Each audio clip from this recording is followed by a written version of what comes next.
Kenyan and do action. What is this? No meat. Chop salah and not chop salah meat. It's not proper. So guys, it is well. Anyway. It is well. Yeah, sorry you're going into the news. Yes, I read the papers and I'm about to do the...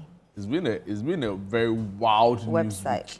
News week. Very, very wild news week. And I think the highlight of the news was the introduction of the 1 cedi, levy on a liter of fuel. I think people are not happy. In the dead of night. People are not happy. People are not happy. But, if you listen to government speak, they say... In the dead of night. Well, the fuel prices are going to go down anyway significantly. So you might not really feel it. It will be like, it will stabilize, right? Please, you feel it. So interesting perspectives on that particular tax. But clearly, a lot of people are talking. And the Hajj is also in the news, right? The what? The Hajj, The fares that will be reduced? Yeah, but I'm referring more to like the current pilgrimage, some Ghanaians are on, current Ketsi government and the Hajj tax force. And they are complaining that they are not being treated right, despite a significant reduction in the cost. They are like, Charlie, they don't even have beds to sleep on and stuff like that. So that's also become very, very topical. How every year the Hajj always comes back with news of people not being treated right, not... To be fair, I think last year under the previous administration, it was much better. Yeah, and that, the administration so does that mean that the reduction in fares probably affects the we don't know. That they've probably, given? Probably. And I've heard people within the space also say that there wasn't enough preparation for the fair, for the pilgrimage. So clearly,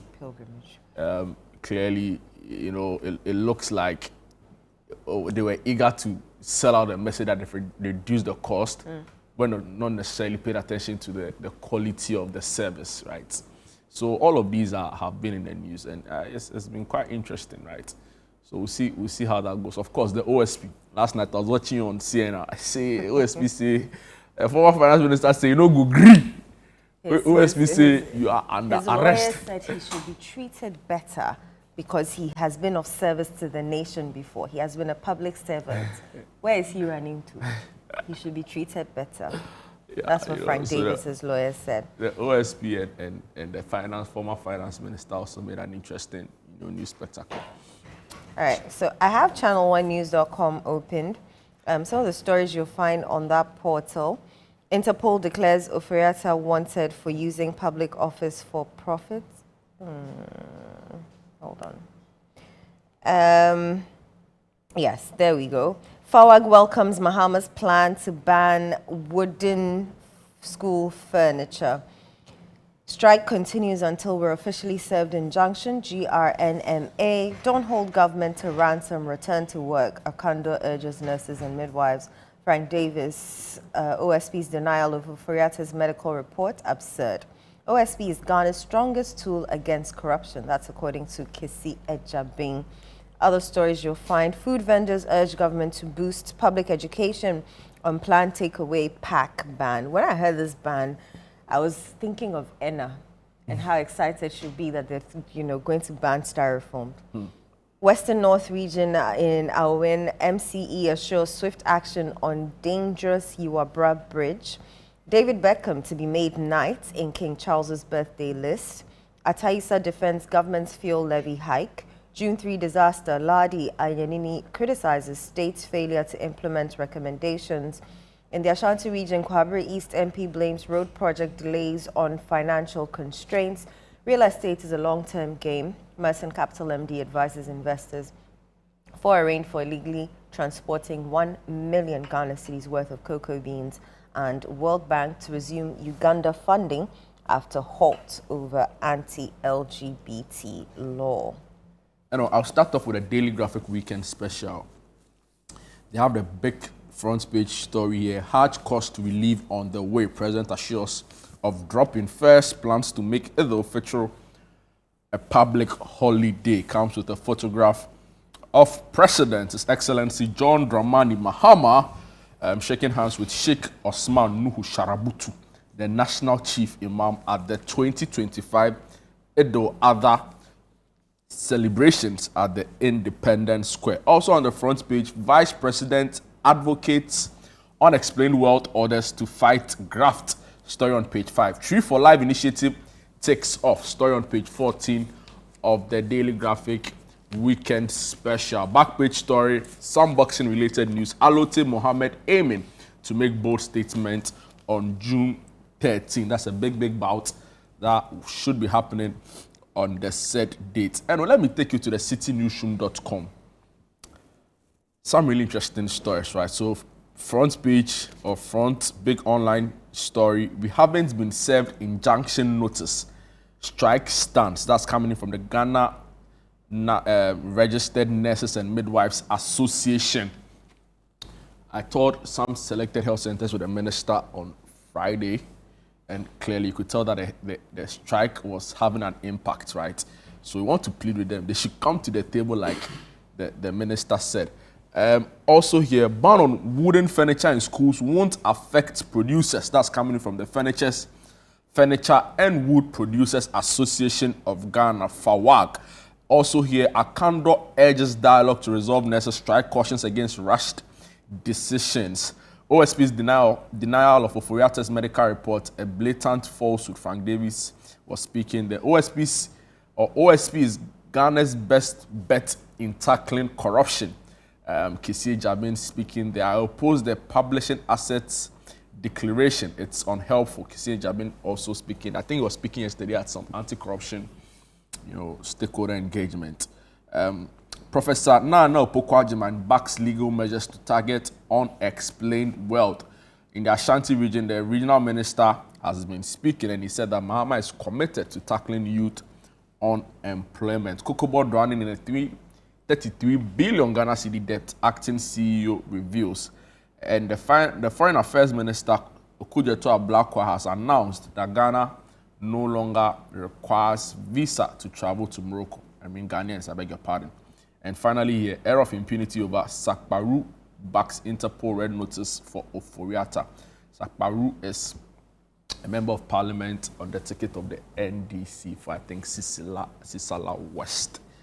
All right, do you have any other headlines for us? Unfortunately, my internet is not working, so if you can do Ghana Weekend and the rest for us. There are some more stories actually on City Newsroom. Then I come to Ghana Weekend. Suspected drunk driver involved in crash on Ebri Medina Highway. I saw videos of that particular accident. Tragic. And it's so sad because, just very briefly, on Tuesday, I went to Nkoko together with officials from the National Road Safety Authority. And I see the kind of work they are doing within the space to sanitize, our roads, make it safer. And it's just an indiscipline problem. That is really what it is. And it's so unfortunate that we are still not learning from our past mistakes, right? So it's sad because, why are you drinking and driving on a major highway as the Ebri Medina Road, So that was a story, rather unfortunate.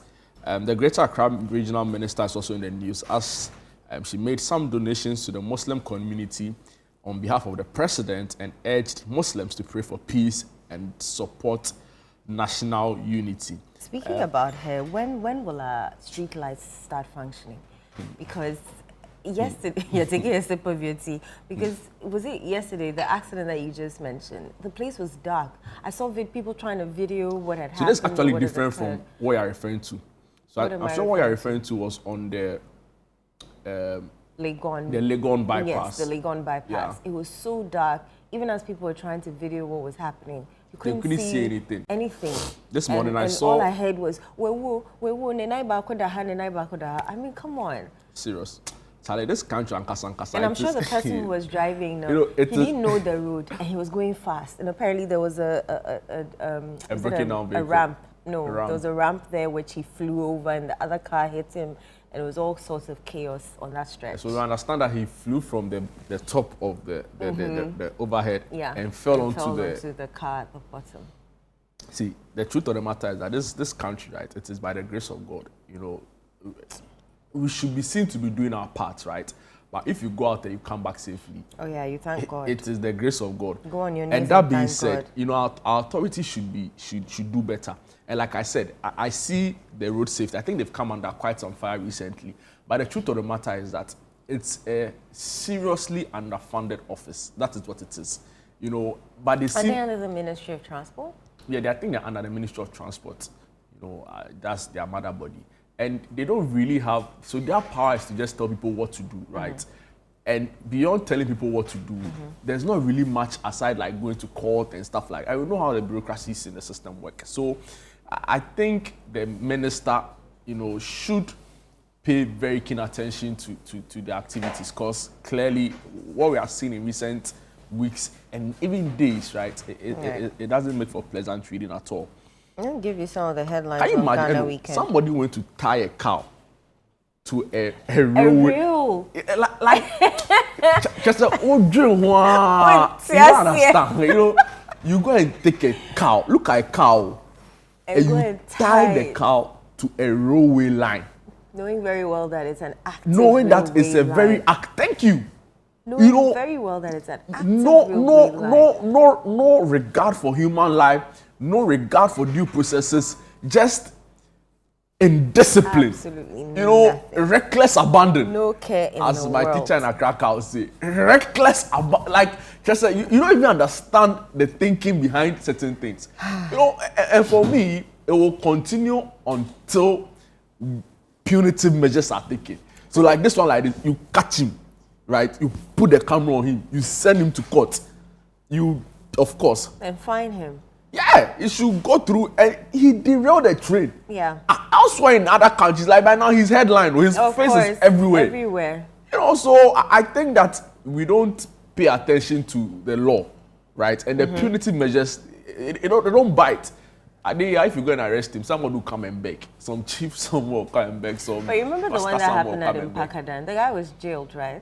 Yeah, but even him, you know, I don't think we made an example. Yeah. Otherwise, someone wouldn't have gone to and that was the problem. A cow at thank you. On the same rail. It became political. This one say, hey, this one say, hey, the new train, they had a fault and they set it up. And the underpass is too small. Exactly. And all over. You know, I can't remember that in Pakadan case.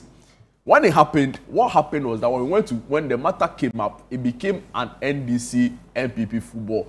Now this one was saying, hey, the train wasn't even working before you brought it. But whatever the case is, we saw somebody park a car, a bus on a railway line.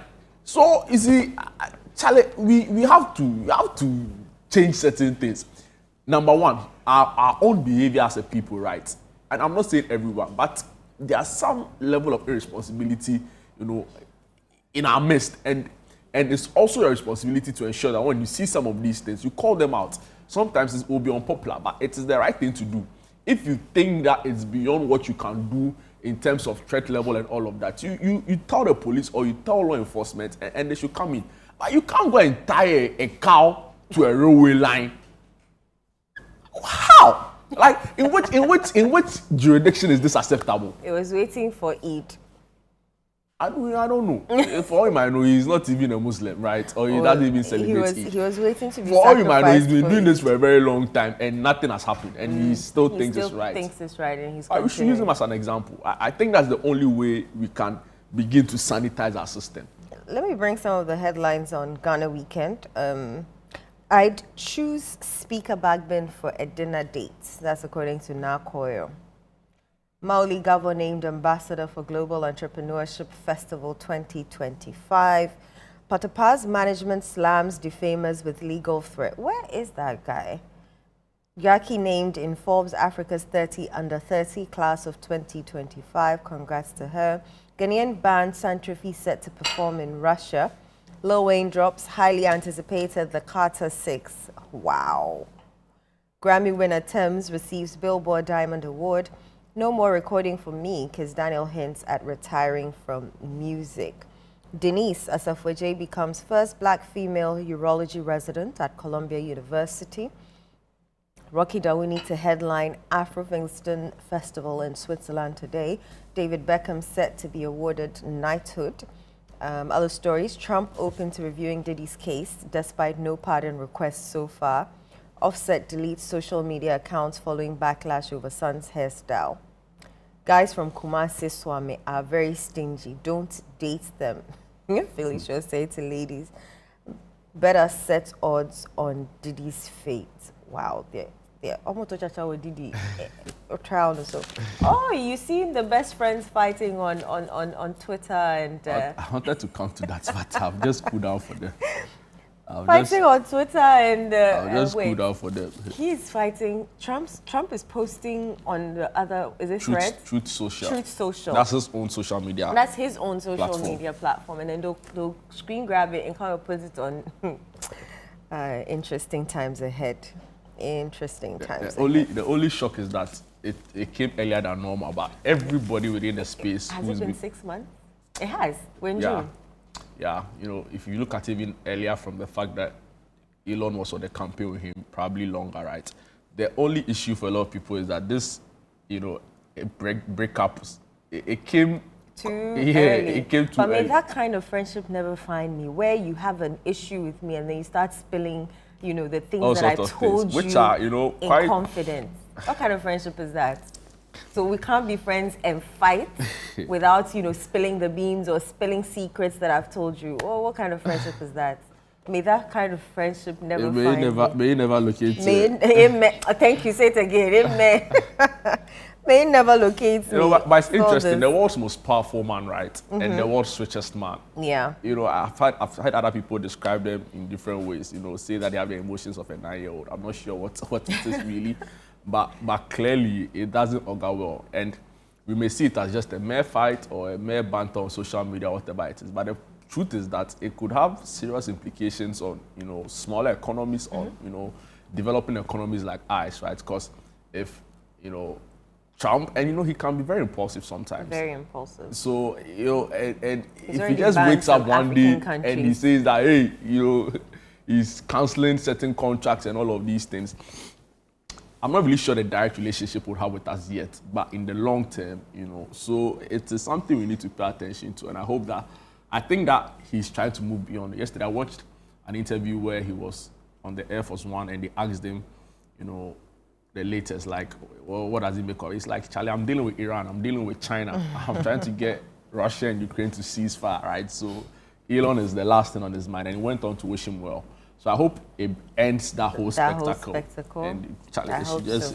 Speaking about Trump, he's banned some African countries, and is it only African countries? Yeah. Well, I think there's some other countries. Yeah, I think Cuba, for example, is in the list somewhere. That have been included in that. And then the Togo, partial restriction, I should say. And I've realized that most Ghanaians go to Togo because the visa wait time here in Ghana is like extremely long. So I don't know how that dynamics will play for you. Oh, people go to Togo to go and take US visa. Yeah, because their wait time to get an appointment is very short. And the US embassy, they don't have ways to check that it is not proper. Yeah, but if you go and you've paid and you're coming for a... What I know is that, so for example, some North American countries like Canada, for example, the French-speaking countries use Canada is not a consulate. They use the visa application, system here. So for example, you get people from like French-speaking countries around us coming to Ghana to apply for student visa. I think it came up one last time when Bernard interviewed a rep from the Canadian embassy on, Charlie, sometimes you go there, the queue there is like... I know they have to come at this particular time to, submit your application, but regardless, people still get there very early. People go there with their pastors and their imams and their to go and church. Do what? You have to go and pray. Why are they easy? And it is also part of the misconception. It's not the consulate you are going to in the first place. Yeah, and whether you get the visa, the prayer, pray with your pastor in the queue. That's not what to give you the visa, because the decision has been taken on you long time. But you know how faith also works in our system, right? Very integral part of it, and people go so it was becoming an issue. The inhumane. It was inhumane the word. Yeah, people waiting under trees, no proper shade, standing in the sun. Was it a good look? Anyway, let me bring you excerpts of this story, right? Because it's made our Muslim community very, very excited. Hajj cost relief on the way, and that's from the president. Story by Joshua Bediako Kumsin. The story reads, the government has promised policy interventions to better the spiritual, educational, and economic welfare of the Muslim community. Take note, spiritual, educational, and economic welfare. The story goes on to say that President John Dramani Mahama pledged the interventions and said the government was committed to the welfare of Muslims as well as other groups of people of the larger population. Foremost, he expressed concern over the high cost of performing Hajj and said that government was working closely with authorities in Saudi Arabia and other relevant agencies to reduce the cost significantly. Addressing Muslim faithful at the Black Star Square in Accra yesterday to commemorate Eid al-Adha, President Mahama was optimistic that by next year the fair would see a notable drop, especially if the economy continued on its recovery path. As part of broader reforms, the president also revealed that a bill to make the Eid al-Fitr a statutory public holiday had been drafted and will be soon laid before Parliament. He explained would formally recognize the religious importance of the celebration and end the current reliance on executive instruments to grant such holidays. It means that it will be a law and no longer be by executive instrument. This move recognizes the profound spiritual importance of the festival of Eid al-Fitr in Muslim life, the president said. He goes on to talk about education, national unity, and the Zongo development framework. So definitely great stuff, right? The previously 70-something thousand, our Muslim brothers and sisters had to pay to go to Hajj in the previous administration was clearly unsustainable. And even if you, out of your goodwill, wanted to help somebody, fulfill this spiritual obligation, it was becoming increasingly difficult, right? So the reduction to about 62,000 or so was a step in the right direction. And we are being told that if the economy does well, there will be a further reduction, right? Probably to like 40 or 50,000, right? And hopefully a lot more people can embark. But that being said, the truth of the matter is also that the current task force that's supervising the Hajj pilgrimage, some of our brothers and sisters have embarked on right now.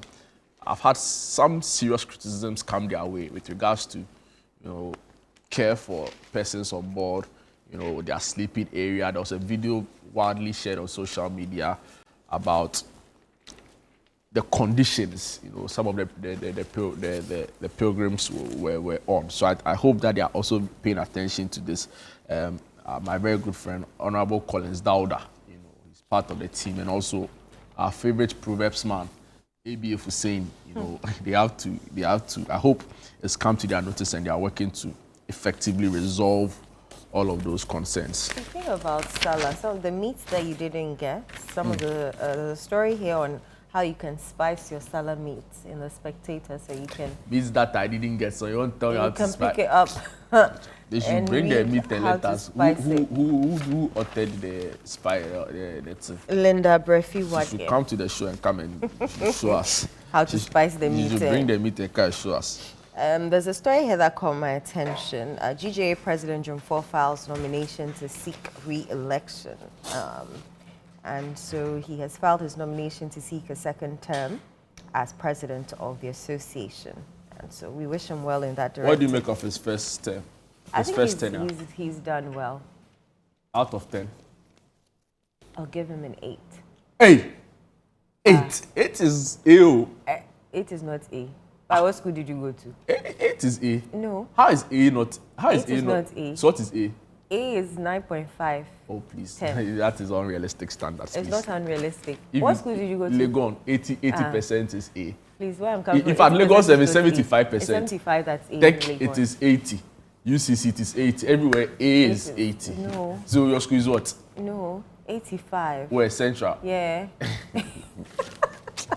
85 is A. I don't know if they've changed it now, but 85 is A. 80, A minus. They should calm down. A minus. Tell them that they should calm down. It's still like A, but you have a minus attached to it. They should calm down. A minus. Albert Jumfo, right? Yes, Jumfo. See, I think he was quite vocal, right? And for an association like ours, he had to be. I like the way he took on the political class when issues around abuse of journalists came to the front, right? So you blacklist you. And initially they thought it wasn't going to bite. I'm talking to the political class, right? Bits. Yeah, and so I remember him doing it on Abu Jinapo, Samuel. Yeah, there was an issue like that. Yeah, the ND, not the No, I'm saying, and then, is it? No, I'm not talking about Abu Jinapo. I'm talking about... yes, so it's Abu Jinapo. What's his name? So he blacklisted, NPP. he blacklisted Samuel Abu Jinapo, who is member of parliament for Damongo, for an issue that happened there in Yendi. Yeah. Yeah, you know. And he also, I think that was a different issue. No. So there was also Aliu Mahama. Yes. He also blacklisted. Yeah. And there was also the former Minister for Fisheries. Yes. Howard Kumsin. You know, and I think a couple more within the space. His leadership on this Ahmed Swale issue, even though we've not really got into closure, I think was quite telling. And other issues he's taking on right. But of course, there are other things you could have done better within the space. But that notwithstanding, I think he did fairly okay as well. And very, very briefly before we go, Vice President advocates unexplained wealth orders to fight graft. Vice President advocates unexplained wealth orders to fight graft.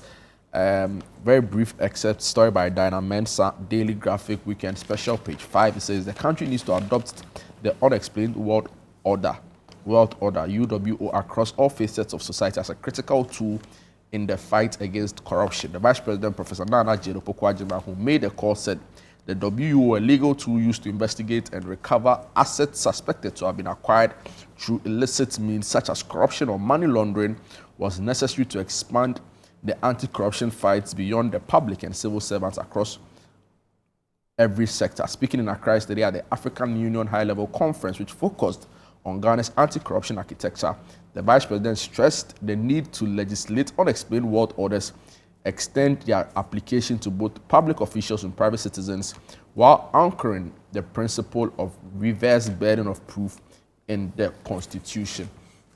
So that's the news there. The OSP2 has been speaking a lot, and he said that he's the best person, or his office is the best, most or well constituted to fight corruption. He sought to make the point that if you look at the Attorney General's department, which is currently being occupied by somebody who's also a member of Parliament, over the years in Parliament, they form friendships, right? They serve on committees, they travel together. So in his view, the office of the Attorney General can't really, and I'm choosing my words carefully, can't really and fully prosecute, his people, in quotes, his friends in Parliament, and he really has, everything going in his way to do that. So we'll see how all of those. I wanted to touch on this story briefly. Circle June 3 disaster survivors saying that they're tired of talking, and there's a lot in the story, but what I want to touch on is the mental and emotional drain. So for many survivors, recounting the June 3 disaster every year has been emotionally draining and mentally exhausting.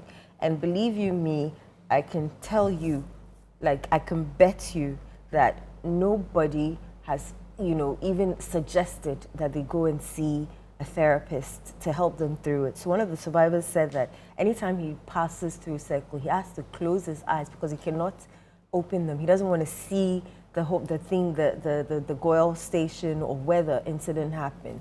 So that's trauma that he's going to carry for the rest of his life. Thankfully, I think they've converted the fuel station into some office apartment. So the remnants of it's not quite telling. In the past, a few years ago, it was terrible because what happened was that for a very long time, and I'm referring to years, the burnt cars and debris from the remnants of the fire was still there. So you pass and you see something, that was really traumatizing, even for some of us who were not, remotely close. But I remember where I was that day, and I was asleep in my room, and my house was flooded. I was the only one in the house. God has been good. The whole house was experienced flooding on June 3rd. So I was in Kumasi. And I remember I was with another media network, and then our phones were just buzzing. Ping, ping, ping, ping, ping, ping. Yeah, it was very interesting. I was asleep. I was asleep in the house. And then, so you felt the water? No. So they didn't enter the rooms though, but the whole compound was And I started hearing shouts from neighbors. I hear ambulance moving. I'm like, it was just chaotic. Yeah. But yeah, 10 years yeah. son, I think. I really hope that Yeah. they find some sort of refuge and then make an attempt to go and see a therapist, because it's not easy. The most It can't be easy. heartbreaking photo. can't I mean, be of course, all of it was really heartbreaking. Right? Being trapped in a trotro, seeing fire coming, seeing water coming must be, you jump If out. you hear OJ, Sky, Standard, No, I remember the Reverend Mauli footages. Chikata's narrations. No, I saw the documentary, right? Yeah. But even more, I read it. I mean, I was in media at the time, so I was also. But It's unfortunate. The most heartbreaking photo, like as I was saying, was the photo of the baby and the mother, dead on the street, and the baby still tied to the mother. Like, God. Yeah. I'm like, if you're the husband, like. It's unfortunate. On that note, we'll move on to other things when we return. Don't go away.